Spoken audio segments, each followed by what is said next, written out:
nosotros somos de la Universidad Tecnológica de la Riviera Maya. Nos tocó presentar el tema de los tipos de lenguaje en organizadores de la información. El equipo está conformado por Obando Vera Lisbeth y Oste Balán Luis Ángel. Lenguaje oral. Es una forma de comunicación que utiliza sonidos pronunciados por la voz humana para transmitir un mensaje. Estos sonidos siguen la estructura gramatical que le dan sentido a lo que se está expresando, de manera que los sonidos se convierten en palabras y oraciones. Es una comunicación efímera.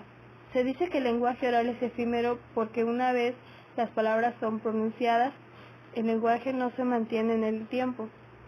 Es decir, tras cumplir su función comunicativa, los sonidos se desvanecen. Esto no sucede en el lenguaje escrito, cuya finalidad es registrar la comunicación para que ésta sea duradera.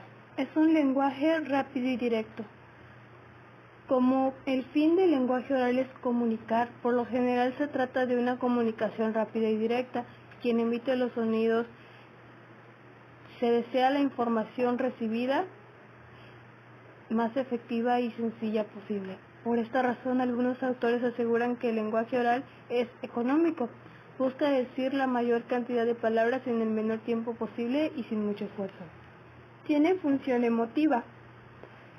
El lenguaje oral cumple una función emotiva cuando el emisor desea transmitir sus sentimientos, es decir, cómo se siente frente a una determinada situación. El lenguaje oral necesita un emisor, un receptor y un mensaje. Toda comunicación requiere la figura de un emisor y un receptor, junto con la información o mensaje que se desea transmitir. Si falta alguno de estos roles, entonces no se puede dar el acto comunicativo. Vale recordar que el emisor es la persona que transmite el mensaje, es decir, quien pronuncia los sonidos dentro del lenguaje oral.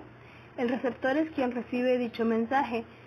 Su deber es interpretar la información que le envía el emisor. Ambas figuras pueden intercambiar sus roles, es decir, el emisor puede convertirse en receptor y viceversa. Este cambio permite que exista una conversación.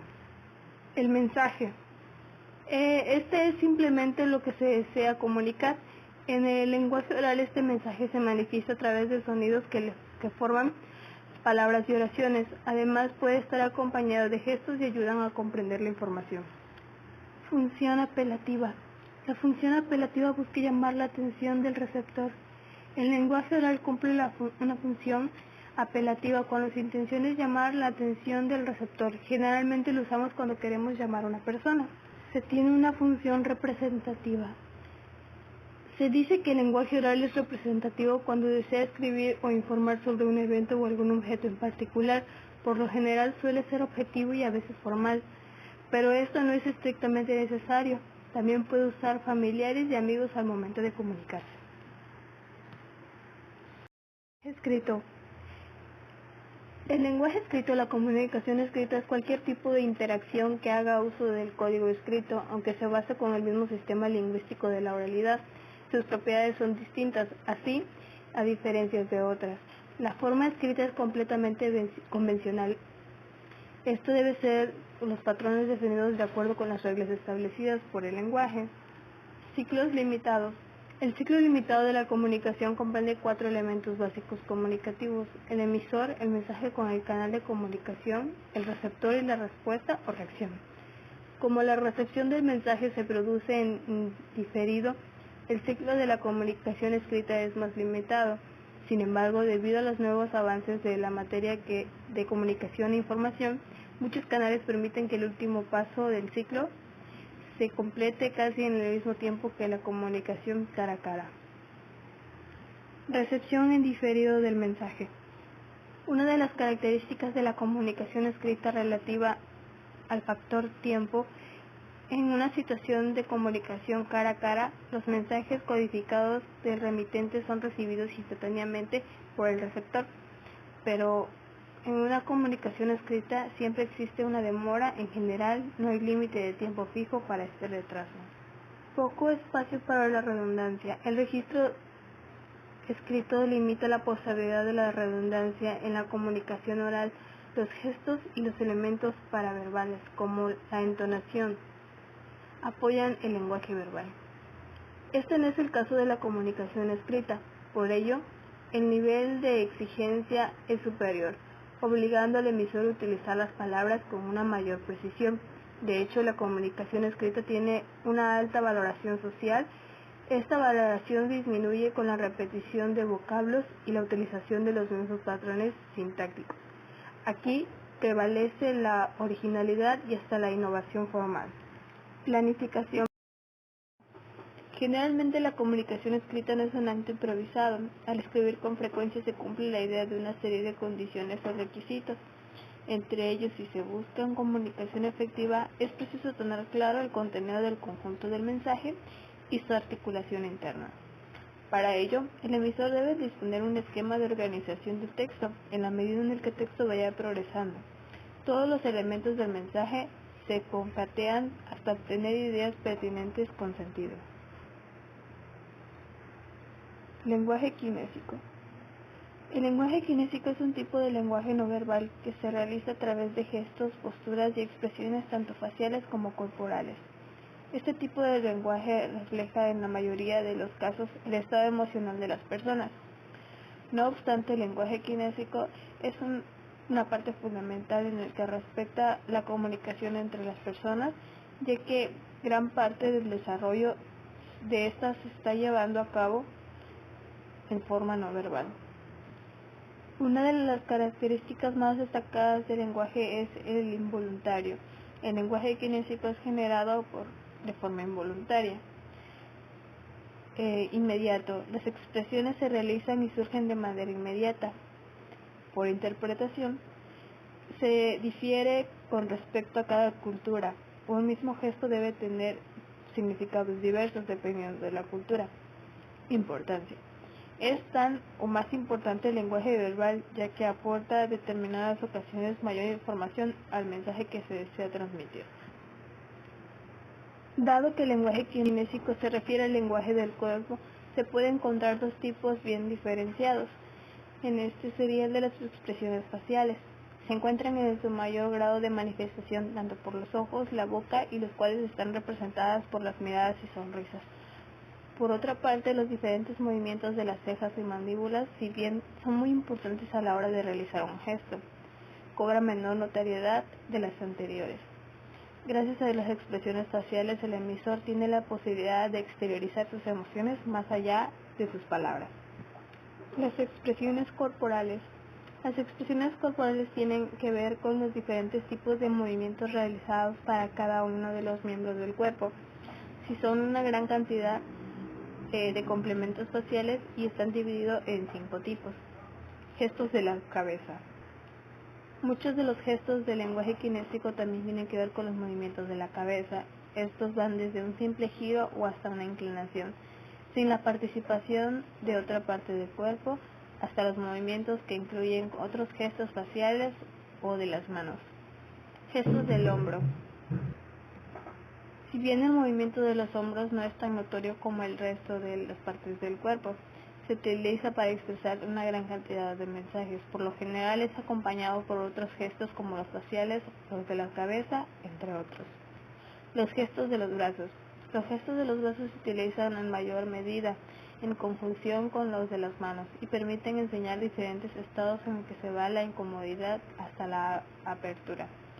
Gestos de las manos. Los gestos de las manos son una de las expresiones corporales más notorias y aportan gran variedad de manifestaciones, las cuales se utilizan, entre otras, para magnificar los sentimientos que deseen comunicar. Los gestos de las piernas. Las piernas, al ser miembros que se encuentran a mayor distancia del cerebro, tienden a poseer un tipo de movimiento menos controlado. Igualmente son de gran importancia para una comunicación no verbal. Y hola, yo me llamo Luis Ángel Oshtabalam y ahorita voy a continuar con el tema de los lenguajes.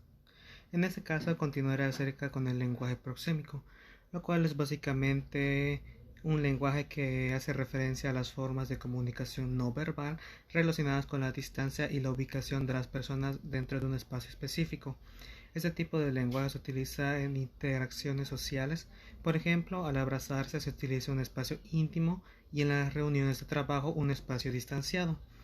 Y bueno, en el caso del espacio público se conserva una distancia de al menos 4 metros en adelante. En el espacio social, en estos casos, la separación puede ser entre 1 y 2 metros. En el espacio personal, se vincula con las relaciones personales y familiares y la distancia puede ir de 0.5 a 1 metro. Y en el espacio íntimo, la distancia va de menos de medio metro hasta directamente estar en contacto físico con aquella persona.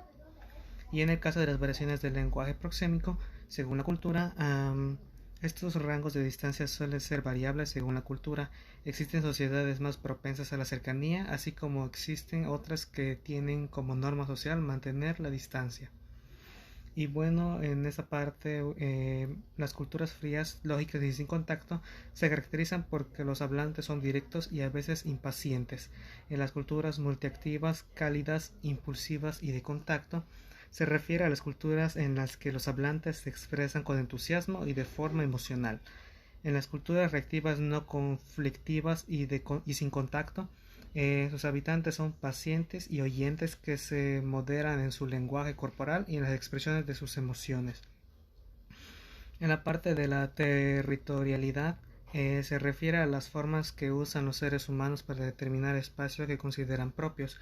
Por ejemplo, en una familia es posible que se considere que en un sillón pertenece al padre simplemente porque siempre usa el mismo. Y en esa parte existen tres tipos, los cuales son el territorio principal, que se refiere a los territorios que se reconocen como propiedad de una persona de forma explícita o implícita. Por ejemplo, si al llegar a un trabajo una persona encuentra a su compañero de departamento de su habitación y sentado en su cama, se entenderá como una violación al espacio. En el territorio secundario, el asiento que se ocupa en el aula de clases o la mesa que se elige en un bar son territorios propios durante el tiempo en el cual se hace uso de estos, o puede ser cualquier otro tipo de área en el que se utilice una silla o un lugar que puede estar abierto al público pero que puede tomar ciertas personas, al igual que otro ejemplo podría ser en los restaurantes. Y bueno, otro ejemplo de esto podría ser que si una persona tiene una mesa favorita en un restaurante que suele frecuentar y a veces pasa de que puede llegar y la encuentra ocupada y no puede quejarse de ello, pero sin embargo, mientras la ocupa no entiende de forma implícita que nadie más puede ocupar ese espacio. Y bueno, en el espacio público que pertenecen todos y a nadie al mismo tiempo. Por ejemplo, las calles, las plazas y estaciones del metro son espacios por los cuales cualquiera puede desplazarse de forma libre sin invadir territorio de otras personas. Y bueno, ahora pasaremos con el lenguaje icónico. Y bueno, en esta parte el lenguaje icónico se puede definir como una representación visual y discursiva que busca transmitir algún mensaje a través de una imagen. Además de una expresión limitada porque generalmente el símbolo suele tener un significado único y existen 5 como podemos ver acá. En el código señaléticos son figuras donde el espacio no tiene un rol significativo, básicamente son señales que solo están formadas por grafemas e iconemas, pues son alegóricas por sí mismas y se utilizan para indicar direcciones. Los códigos ideográficos son imágenes diseñadas para reemplazar el lenguaje verbal con la finalidad de facilitar la comunicación. Y asumen a veces dos funciones, la cual una es la material y otra la simbólica, es decir, sus referencias son concretas y globales. En la parte de los códigos gráficos son sistemas digitales o líneas que se unen para edificar un signo o un solo signo. Códigos secuenciales son códigos que crean su propia gramática, ya que incorporan distintas manifestaciones sensoriales para construir discursos didácticos o de entretenimiento. Y por último están los códigos pictóricos, los cuales son signos que destacan por el realismo que muestran, pues recurren a la textura y el color para producir los mensajes. Y bueno, ahora pasaremos con el último, que es el lenguaje fonético. El lenguaje fonético es aquel que se apega a sus reglas de pronunciación. Se considera fonético si la pronunciación se correlaciona con la forma escrita. Básicamente es la relación que tiene el lenguaje escrito con la forma en la que se pronuncia y varía según el idioma en el que se esté manejando. Actualmente en países como Alemania y Francia tienen una tendencia de estudiar español como lengua extranjera. Y bueno, los militares y la industria de la aviación utilizan el alfabeto fonético inglés, que tiene muchos otros usos, como la identificación de zonas horarias. Es un sistema de deletreo también en el cual la letra representa invariablemente el sonido hablado. Algunas escuelas tienen pronunciaciones e implementan la pronunciación fonética para ayudar a los niños a aprender la ortografía de palabras difíciles. Y la transcripción fonética es la representación de forma escrita, la forma de la pronunciación en la cual se ha sido modificada al pasar el tiempo. Podemos ver que un ejemplo de estos podría ser la gramática inglesa, la cual siempre se ha estado modificando al pasar el tiempo y por lo tanto su lenguaje fonético también ha cambiado. Y bueno, esto es todo por nuestra parte y gracias por su atención. Y a continuación les mostraremos las fichas bibliográficas, las referencias bibliográficas.